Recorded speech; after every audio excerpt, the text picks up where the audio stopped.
靓仔。记住这3个加赛点位，能让你轻松做到长台走位。杆头离母球中心点距离越远，旋转值就越强。1是弱赛，2是中等赛，3是强赛。这个角度先测试一杆正常不加赛的白球线路，刚好到达中带附近的位置。接下来打1的位置，白球就会撞到1；打2的位置，白球就会撞到2；打3的位置，白球就会撞到3。那么加塞球怎么打？先从中杆的位置瞄准进球点，保持手架不动，转动杆头到右塞的点位上，就能带着旋转将球打进。实战中，如果遇到这个球型，想要将白球停在这里打黑八，我们只要测量一下这条线路刚好是3的线路的延伸线，轻轻松松一推白球，就会精准的按照这条线路走到黑球，拿下这局。想要系统学习台球技术，记得一定要去看我主页置顶的第1条视频。下课。靓仔，台球中5个控球小技巧，最后一个也太帅了吧！技巧1：力量控球。这种球想要走位黑球，其实很简单，正常推进，白球就会向前滚动一点点就可以了。白球这种滚动的能量来自于摩擦力给白球带上的旋转，很容易理解，所以只要力量小就可以。但是如果目标球距离较远，小力推球其实很容易会变线，导致打歪了。那咋整？这时就需要用到技巧2：杆法控球。击打母球上方一点点，主动给白球施加一点点向前的旋转，打出来的效果也可以和小力推球的效果一样，但是进球就会变得更加稳定。牛逼！技巧3：杆法减力。当遇到角度稍大的球，撞击后白球会自然产生分离力量，即使目标球刚刚好够力进袋，白球也会跑得很远，导致黑球不好打。打我！此时如果用一个低杆的杆法，白球就会带着刹车的效果，不会跑那么远，刚刚能走到黑球的位置。你别过来啊！干什么？技巧4：借球停球。有些角度球正常击打是无论如何都停不住球的，但是如果刚好有一颗球在篮球的90度分离线路附近，就可以找他借一下。那他不借咋办呢？球如果在分离线后面，就加一点点低杆；球如果在分离线前面，就加一点点高杆。当然，球如果刚好在分离线上，就直接击打白球中心点就可以了。技巧5：非正常人控球。这种球型正常人会怎么打？就这样帅吗？应该这样，高杆击打，瞄这里，注意看。我的！想要系统学习台球技术，记得一定要去看我主页置顶的第1条视频。下课。靓仔，大角度薄球是台球进阶技术必须突破的一道坎。通常这种球不是打厚就是打薄了。每次在瞄球的时候呢，都会心里发虚，找不到进球点。你有没有想过，也许是你的瞄准逻辑本身就有问题了？大家先来看一下这种小角度球，袋口的容错空间比较大，趴下时都是以袋口中心作为目标点，即使打偏一点也都能。可换成了大角度薄球时，很多人还会以袋口中心作为瞄准点，结果一定就是打厚了。我们换个视角来看一下，当我们对着袋口中心去瞄准时，由于台球是有体积的，边缘会因为蹭到护边而打不进。我们再换到目标球运动方向的视角上来看一下，袋口中心已经几乎一半被阻挡住了，所以实际的进球点在右侧的袋角上。我们现在示范一杆，慢动作再来看一下这个视角，你看目标球是不是蹭着袋角进去了？第2，关于力量和杆法。其实任何杆法都能打得进，主要看你这杆需要怎么校位。像这一杆的话，就需要用低杆减速，用右塞来校右边的黑球。但对于新手而言尽量去使用中杆或者中高杆击打。力量一般用中力就可以了，会比较容易进，因为台你有顺力毛。如果小力低杆的话，则对击球点的精准度要求非常高，新手往往后手不稳，如果不小心打出了右塞来，白球会带着一点点弧线，而导致目标球打不进。所以在出杆不稳之前，反而用中杆力大一些，更容易进球。如果想系统学习，记得一定要看一下我主页置顶的第1条视频。下课。靓仔。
Gone is the rapture that thrilled my heart.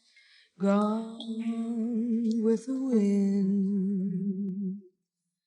Gone is the gladness that filled my heart. Just like a flame, love burned brightly, then became an empty smoke dream that is gone, gone with the wind. Gone with the wind.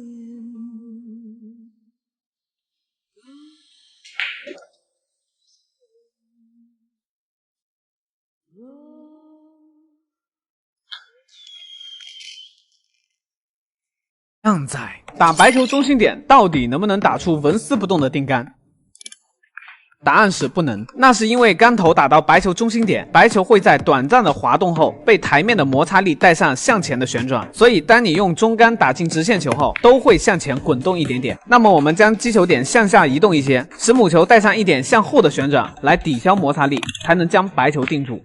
那有人就会问，为什么要练习白球定住呢？台球的技术可不是将球打进就完事了，把白球控制到下一杆容易击打的位置更加重要。走位好了，才能毫不费力的连续击打。定杆的杆法对走位可是至关重要的。直线球是定住的效果，而有角度的情况下，白球撞击目标球时，力量会一分为二，白球会沿着撞击点90度切线的方向分离。以这个球为例，红球进这个袋，白球停在这里会比较容易击打黑球，它的切线方向刚好能从两颗球中间穿过，所以我们只需要击打白球中间偏下一点点，就可以保证白球能顺利的走到黑球的位置，赢下这局。现在了解一下不同情况下的定杆。第一种情况，相同距离，力量越小，打点越低，大力打中杆，中力打中低杆，小力打低杆。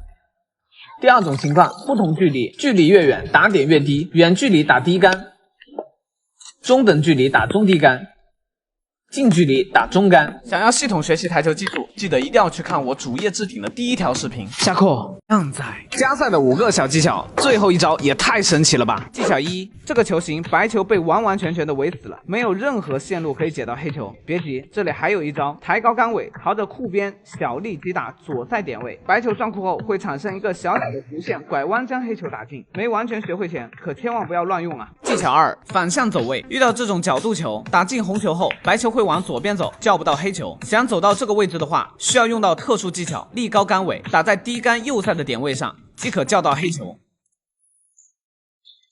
技巧3，中带加塞，这个球型想要走位黑球的话，越大力加塞就越走不过去，可以选择小力高杆左塞，就能轻松的走到黑球的位置。技巧4，长扎杆，这个球型想要击打黑球几乎不可能，但你只要抬高杆尾，瞄准库边方向，击打白球的左塞点位，白球会先让库边凹陷，带着左旋转碰到第二库，接着产生一点点弧线，绕过这堆障碍球，将黑球打进。再来看一次正常速度的示范，非常好用。技巧5，遇到像这样的球型，球特别直，想要走位黑球，可是后方又有一颗球阻挡，打低杆会直接撞到。此时就要用到扎杆塞球，立高杆尾，击打中低杆左塞的点位。接下来见证奇迹的时刻。想要系统学习台球技术，记得一定要去看我主页置顶的第一条视频。下课。样仔，哇，这反的这么准吗？入射角等于反射角，看好了。有什么问题吗？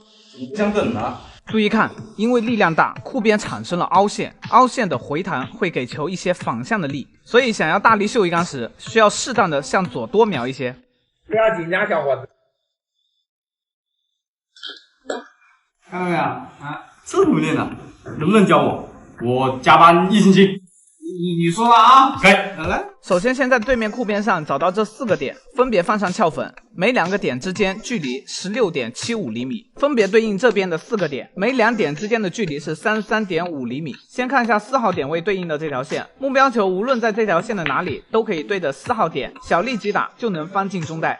这个需要靓仔们大量的训练这4条线，每条线至少训练100次以上。想练成方带神功，可不是眼睛看会了就行，而是要将它们牢牢的刻在本能里。这就像给你加装了4把尺子一样，任何目标球在桌上，只要看一眼就知道用哪条线作为参考线。好，接下来如果目标球不在这4条线上怎么办？很简单，如果只偏离线的左侧一点点，理论上这条线才是进球线，但是我们只需要加大力量，瞄准3号点打就可以了。还记得吧？大力会缩小反射角，这个球理论上这条线才是进球线，但是它离左侧的2号参考线有点远，所以需要更大的力量去瞄准2号点位，同样也能打得进。现在明白这4条线的重要性了吧？想要系统学习台球技术，记得一定要去看我主页置顶的第1条视频。下课。